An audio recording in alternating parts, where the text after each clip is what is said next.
Un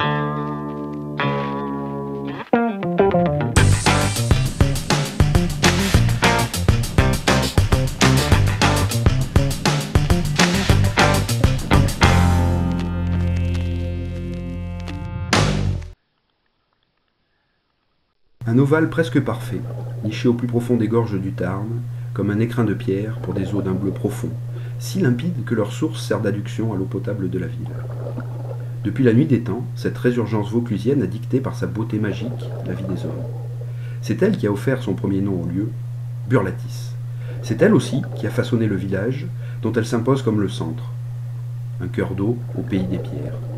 C'est par sa légende aussi que Saint-Énimie a acquis son patronyme actuel, hérité lors de la guérison miraculeuse d'une princesse mérovingienne, sauvée de la lèpre grâce au pouvoir miraculeux de ses eaux. Puis, le temps, la vie, ont passé.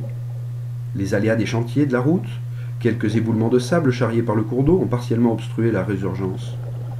De l'entonnoir parfait qui en avait fait une curiosité géologique rare, on n'aperçoit plus que la partie haute. Une vasque d'eau paisible, malgré un débit impressionnant de 600 litres seconde. Le fond se perd sous des enrochements accumulés à 5 mètres de profondeur.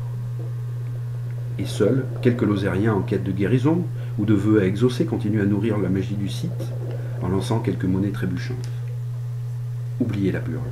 Jusqu'à ce petit matin frileux de début mars. Descendant les marches qui mènent à la source, François Gaudry, l'actuel maire de Saint-Énimie, va prendre la mesure d'un bien étrange chantier.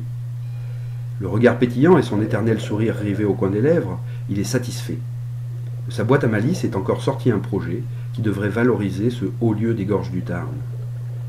L'opération a concrètement commencé ce mardi 10 mars. La mairie, avec le concours de la Société des plongeurs lozériens et le soutien du service départemental d'incendie et de secours, excave les blocs de pierre et de sable pour rendre au site sa beauté originelle. Le lieu, toujours classé site 2 étoiles dans certains guides, devrait ainsi gagner énormément en attrait touristique. D'autant qu'une passerelle, des illuminations et d'autres aménagements sont encore prévus. Sans compter l'activité plongée spéléo, inédite pour ce spot, pour l'instant interdit, mais dont la renommée reste européenne. Face à l'ampleur du chantier, les travaux seront longs et devraient occuper les plongeurs passionnés réunis par le commandant Frédéric Robert jusqu'en octobre. Mais un pas après l'autre. En ce mardi, ils se sont employés à exclaver les blocs de taille intermédiaire, qu'ils ont ensuite sortis du puits vauclusien à l'aide d'une tyrolienne mise en place par les hommes du Grimpe. Un petit pas, pourrait-on dire, mais qui a permis de prendre la mesure du chantier, de quadriller les zones et de repérer les étapes suivantes.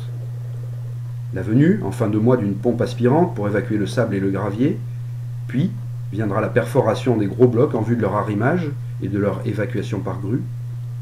Bien évidemment, le puits vauclusien étant la source d'eau potable de Saint-Énimie, le chantier se déroule sous la haute vigilance des autorités de la police de l'eau, qui devraient mettre en place des capteurs de contrôle, et François Gaudry, le maire, pense aussi profiter de l'opportunité pour revoir le captage actuel, afin qu'il soit plus discret et réponde aux exigences futures.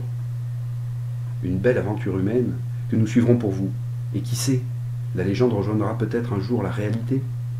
Ce qui reste sûr, c'est que si les anciens évoquent un hypothétique trésor de la Burle, les modernes, eux, sous l'impulsion du maire, en révèlent déjà un premier trésor, l'extraordinaire beauté géologique de ce site.